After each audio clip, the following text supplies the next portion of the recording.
Apple just dropped its earnings report, and Wall Street is telling a familiar story. But if you strip away the emotion, the headlines, and the analyst chatter, the raw numbers tell a different tale. An AI model looking at just the data spots patterns that most investors are completely missing. Today, we're looking at what the numbers actually say, what's strengthening, what's quietly weakening, and what could happen next. First, the headline figures. Revenue hit over $102 billion, up 8% from last year and beating expectations. Earnings per share also came in strong, beating the forecast.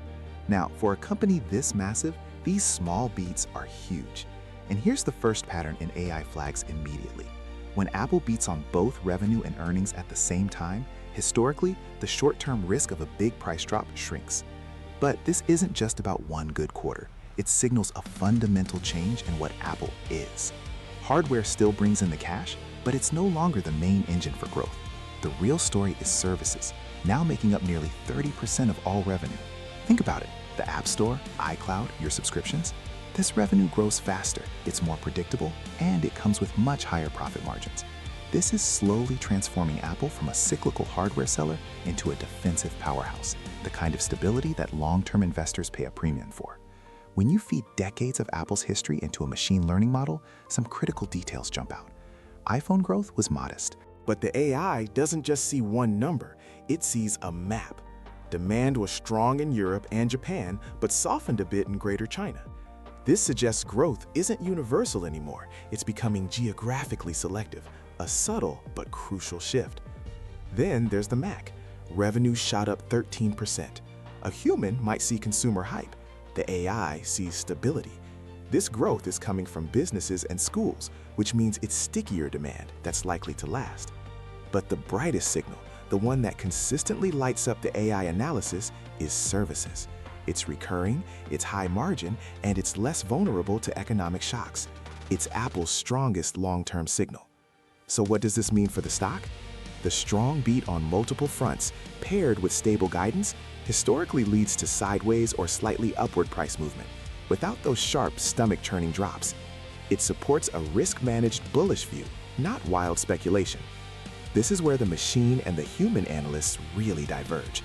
Traditional analysis is obsessed with iPhone cycles, and AI, on the other hand, gives more weight to the durability of the services business.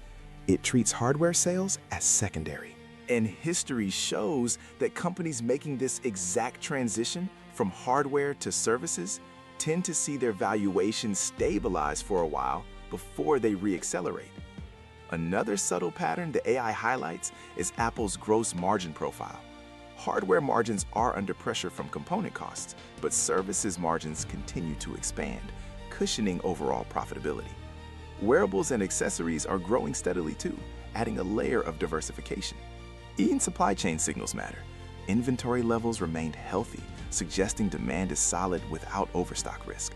AI also flags the consistency of Apple's cash flow, which underpins share buybacks and dividend stability. Together, these factors point to resilience beyond headline growth. So what's the takeaway for a retail investor trying to be data-driven? First, track services as a percentage of total revenue. That's your new North Star. Second, watch regional demand, especially in China.